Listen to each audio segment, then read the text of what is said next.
네, 안녕하세요, 여러분. 오늘은 이메일 작성 자동화에 대해서 한번 같이 다뤄보도록 하겠습니다.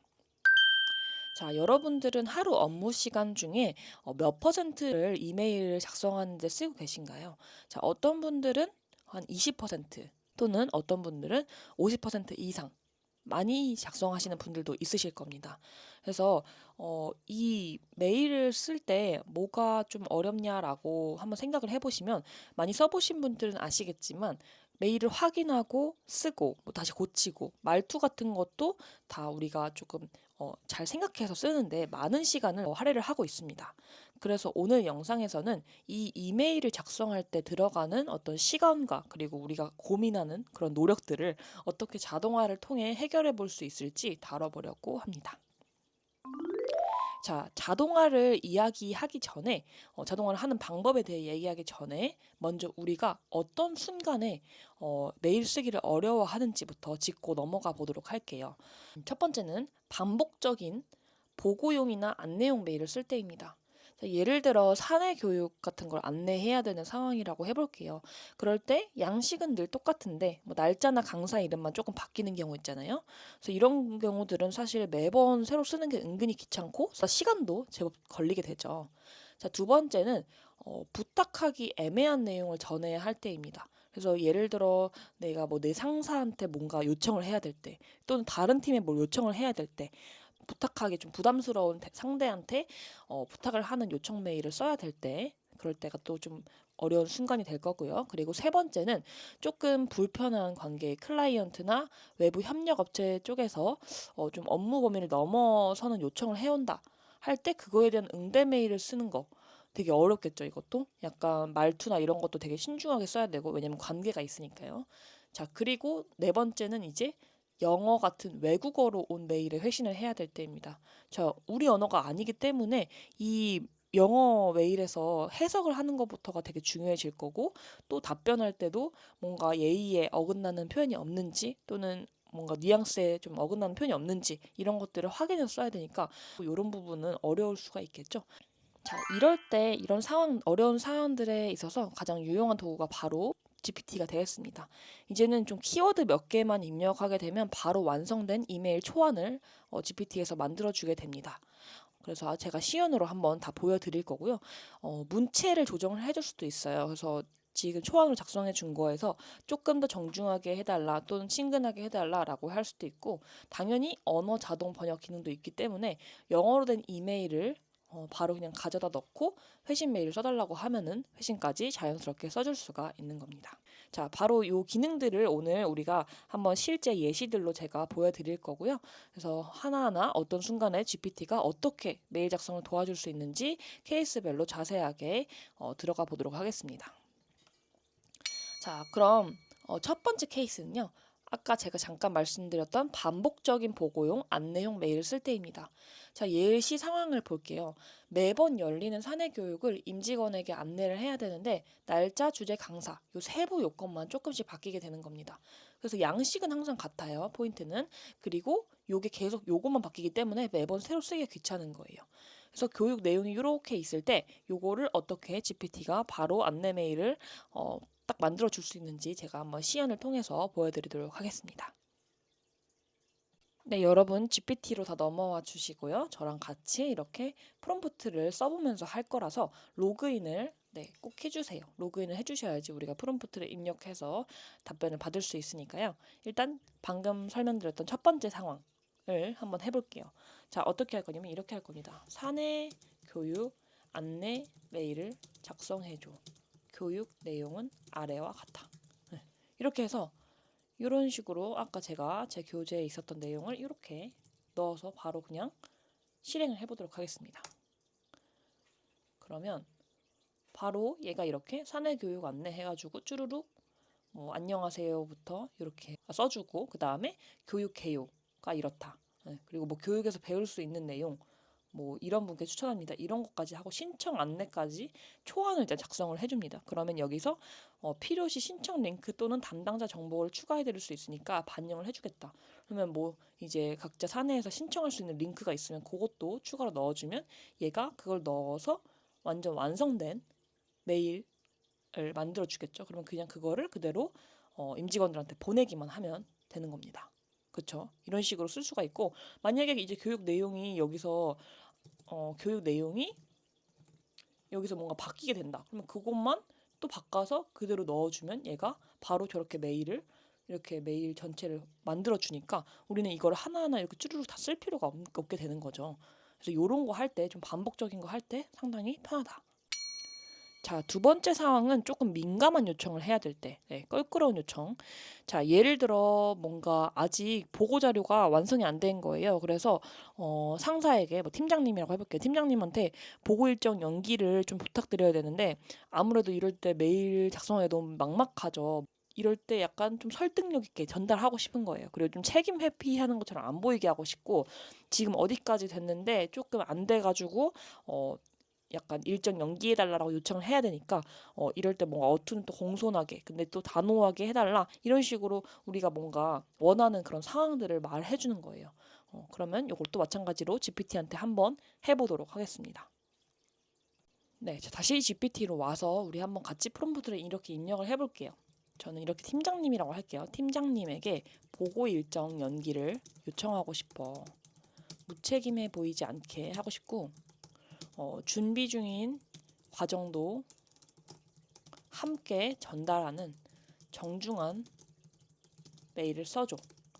그래서 뭐 진행 현황도 같이 넣어줄게요. 진행 현황에서 뭐 디자인 작업 중 이런 식으로 넣어볼게요. 그러면 GPT가 어떻게 생성해 주는지 같이 보겠습니다. 자, 그러면 여기 이렇게 메일 제목까지 같이 만들어줬어요. 과정 뭐 일정 관련 진행 현황. 네. 그래서 팀장님 안녕하세요. 누구누구입니다. 그래서 현재 준비 중인 교육 과정에 관련 디자인 작업을 하고 있다. 그래서 원활한 뭘 하는데 뭐 이걸 하고 있어서 근데 다만 예상보다 조금 더 시간이 소요가 돼서 일정 조율을 요청드리고자 합니다 하고 뭐 현재까지 한 거를 이렇게 쭉 써줬죠. 근데 얘는 이거는 자기가 그냥 GPT가 생각하는 대로 쓴 거라 가지고 초안이죠, 말 그대로. 그래서 이거는 우리가 우리 상황에 맞게 바꿔줄 필요가 있는 거죠. 그래서 보다 완성도 있는 걸 위해서 요렇게 좀 일정을 바꾸고자 하는데 검토 부탁드린다. 이런 식으로 써준 겁니다. 그쵸? 네. 여기서 이제 조금 초안이니까 말 그대로 제 이름 누군지, 그죠? 그리고 여기서 뭐 6월 24일까지가 아니라 뭐 6월 뭐 27일까지로 바꿔줘. 뭐 이런 식으로 네, 할 수도 있고, 그쵸? 이렇게 수정해달라고 할 수도 있고, 그 다음에 뭐 이거에서 뭔가 문체가 조금 더 정중했으면 좋겠다라고 하면 더 정중하게 해달라. 이런 식으로도 할 수 있고. 그리고 여기서 그냥 요 세로 고침처럼 보이는 거 있잖아요. 요걸로 해가지고 다시 보통 GPT-4를 많이 하는데 요걸 누르게 되면요. 다시 그냥 뭐 요청한 거에 대해서 새롭게 또 써주는 겁니다. 그래서 내가 그냥 이 결과가 마음에 안 들어 라고 하면은 얘를 계속 여러 번 눌러가지고 새롭게 써달라고 요청을 할 수도 있는 거고요. 이 앞에 요청해서 나왔던 답변이 없어지는 게 아니라 여기 이렇게 3 이렇게 표시가 되니까 요 앞에 거를 보려면 이렇게 앞에 응답들을 보려면 이런 식으로 화살표로 움직여서 볼 수도 있습니다.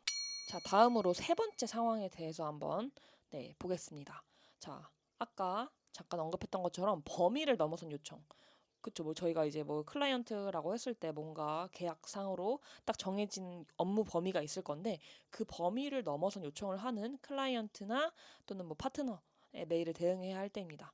그래서 업무 범위를 넘어선 요청을 하면은 저희는 이제 단호하게 거절해야 되지만 또 그러면서 관계는 이렇게 어그러지지 않게 유지하고 싶잖아요.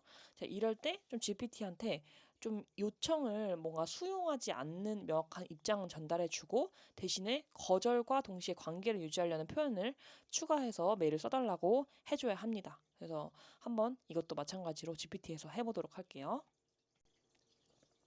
자, 한번 프롬프트를 같이 써보겠습니다. 이렇게 써볼게요. 업무 범위를 넘어선 요청을 하는 클라이언트에게 보낼 메일을 써줘. 요청은 정중하게 거절하되 관계는 유지하고 싶어. 메일 써줘. 이렇게 해볼게요. 네. 그러면 자, 이가 요청하신 사항 관련 안내드립니다. 라고 제목해가지고 안녕하세요. 클라이언트님. 그래서 요청해주신 땡땡땡에 대해서 검토한 결과 해당 업무는 현재 계약 범위 및 서비스 범주를 다소 벗어나는 부분임을 확인하게 되었습니다. 그래서 뭐 이렇게 좀 고민도 해봤다. 근데 현실적으로는 제공해 드릴 수 없는 점 양해 부탁드린다 이렇게 쓰고, 다만 앞으로의 협업을 원활하게 하기 위해서 뭔가 대안을 제시할 수 있으면은 대안을 좀 제시하는 거를 쓸 수 있게 얘가 초안을 만들어 줬고요. 그래서 저희는 땡땡땡과 소중한 은연을 계속 이어가길 진심으로 바랍니다. 제가 아까 관계를 유지하는 거를 표현을 해달라고 해서 이렇게 써준 것 같고요. 이런 식으로 써주는 거죠. 그러면 여기서 뭔가 조금 더 캐주얼하게 쓰고 싶다. 좀 더 캐주얼한 느낌. 이렇게 하면 어떻게 바뀌는지 한번 볼게요.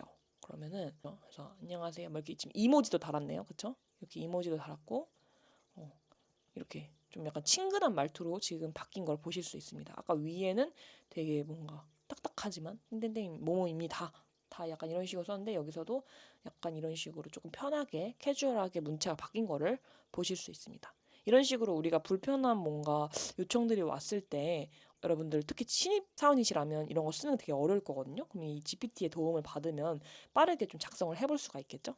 자, 마지막 케이스는 이제 영어 같은 외국어 메일입니다. 이런 메일들의 회신을 해야 되는 거 분들 있으시겠죠? 해석도 어렵고 회신할 때는 사실 더 막막해요. 그래서 GPT는 이 번역을 해주고 거기서 또 문맥과 뉘앙스까지 고려해서 자연스럽게 바꿔주는 역할을 해줄 수가 있거든요. 그래서 뭐 해석할 때도 요청해도 되고요. 그 다음에 회신 메일 할 때도 뭐 원문 어투에 맞는 영어로 작성해달라 이런 식으로 할 수가 있습니다. 그래서 제가 여기에다가 예시로 지금 메일이 이렇게 왔다. 수신 메일을 제가 예시로 써놓은 거예요. 그래서 수신 메일을 넣어서 한번 어떻게 해석하는지 그리고 어떻게 답변하는지까지 보도록 하겠습니다. 지금 자, 한번 같이 입력을 해보겠습니다.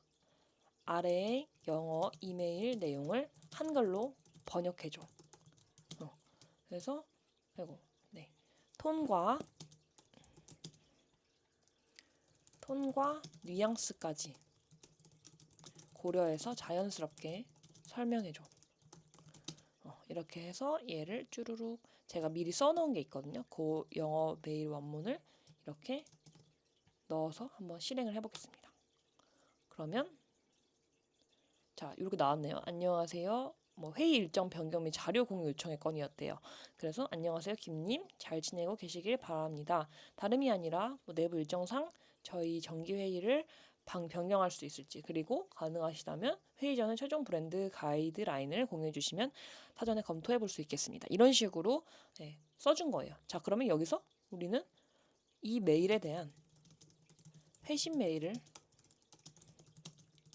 영어로 작성해줘. 이렇게 하면 되겠죠?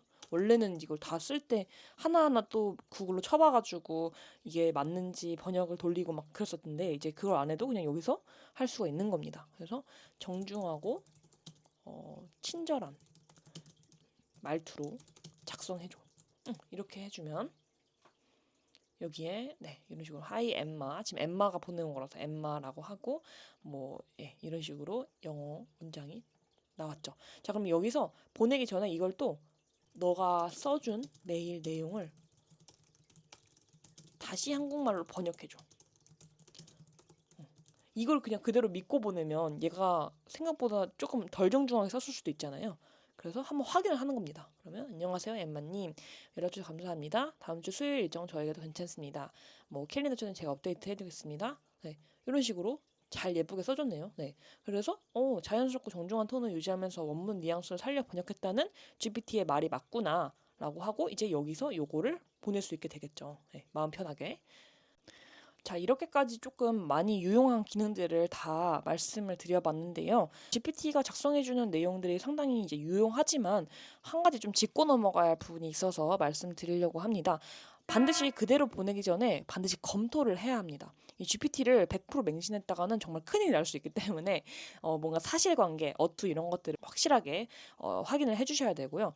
특히 이제 민감한 정보는 쓰지 않는 게 좋아요. 이 GPT는 초안을 잡는 용도로만 쓰고 그런 민감한 정보들은 좀 수기로 입력해 주는 게 더 나을 수도 있습니다. 아무리 자동화를 한다고 해도. 그래서 이 자동화는 어디까지나 보조적인 수단일 뿐이고 이런 메일 작성의 어떤 최종 책임은 우리 사용자들한테 있다는 점을 좀 기억해 주시고 이거는 도구로서 활용해 주시면 좋을 것 같습니다. 자, 이렇게 오늘 영상에서는 GPT를 활용해서 이메일 작성 업무를 어떻게 자동화할 수 있을지 대표적인 사례들과 한번 프롬프팅 하는 방법까지 살펴봤는데요. 영상을 보고 GPT에게 한번 맡겨보고 싶은 이메일 유형이 있다면 지금 바로 댓글로 남겨주시면 좋을 것 같습니다. 자, 여러분이 경험과 상황을 기반으로 또 다양하고 실용적인 예시를 다음 영상에서 소개해 드리도록 할 테니까요. 많은 관심 부탁드립니다. 그러면 시청해 주셔서 감사합니다.